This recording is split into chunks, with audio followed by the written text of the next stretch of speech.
था। इसने अपाचे को घात लगाकर हमला करने की जबरदस्त काबिलियत दी, साथ में बेहतर इंजन और नया कॉकपिट भी था। तो कितना फर्क पड़ा इससे? टेस्ट में ये पुराने ए मॉडल से 400% ज्यादा घातक और 720% ज्यादा बचने वाला साबित हुआ। 4 गुना ज्यादा घातक, बाप रे।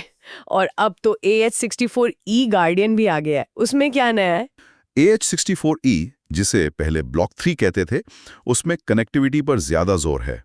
कनेक्टिविटी मतलब ये दूसरे हेलीकॉप्टरों, ड्रोन्स और जमीनी फौज के साथ रियल टाइम में जानकारी शेयर कर सकता है।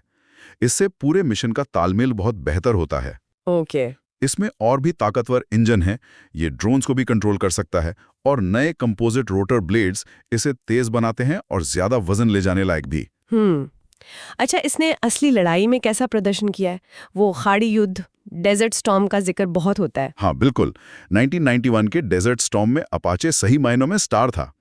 करीब 277 अपाचे थे वहां, और उन्होंने 500 से ज्यादा इराकी गाड़ियां तबाह की, जिसमें लगभग 278 टैंक थे। और जानते हैं, सिर्फ एक अपाचे गिरा था उस पूरे ऑपरेशन में। सिर्फ एक? कमाल है। हाँ, इसके अलावा इसने पनामा, बोस्निया, कोसोवो, अफगानिस्तान और इराक में भी अहम भूमिका निभाई है। ये सब सुनने में तो बहुत प्रभावशाली लगता है, पर क्या इसकी कोई कमजोरियां या मुश्किलें भी हैं? ऐसा तो नहीं हो सकता कि सब कुछ परफेक्ट हो? नहीं, बिल्कुल है। जैसे रात में देखने वाला जो FLIR सिस्टम है, उसे बहुत खराब मौसम में दिक्कत हो सकती है, या जब जमीन और टारगेट का तापमान लगभग एक जैसा हो जाए। अच्छा। हाँ, तब पहचानना मुश्किल होता है। और धुंध या बादल हेलफायर मिसाइल की सटीकता पर भी असर डाल सकते हैं। और रखरखाव, इतने सारे सिस्टम्स हैं इसमें। हाँ, वो हमेशा से एक चुनौती रहा है।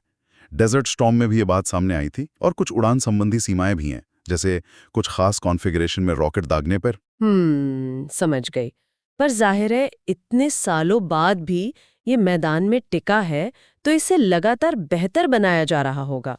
निश्चित रूप से इसमें लगातार नए सिस्टम जोड़े जा रहे हैं। बेहतर नेविगेशन, जैसे एम्बेडेड GPS, INS और मिशन प्लानिंग के नए टूल्स भी। और कौन-कौन से देश इस्तेमाल करते हैं इसे? अमेरिका के अलावा ब्रिटेन इसे लाइसेंस के तहत बनाता भी है। फिर इजराइल, मिस्र, सऊदी अरब, नीदरलैंड, जापान और भारत भी कई देश हैं। हाँ, भारत के पास भी AH-64E मॉडल है। हाँ बिल्कुल। तो कुल मिला के ये कहा जा सकता है कि अपाचे सिर्फ एक हेलीकॉप्टर नहीं, बल्कि युद्ध के मैदान का एक बेहद ताकतवर और लगातार विकसित होता हथियार है। इसने करीब 40 साल तक जंग के मैदानों पर अपनी छाप छोड़ी है। सही कहा, ये आधुनिक सैन्य विमानन का एक बहुत महत्वपूर्ण हिस्सा है। अब देखने वाली बात यह है कि ड्रोन और जो नई हवाई टेक्नोलॉजी आ रही है,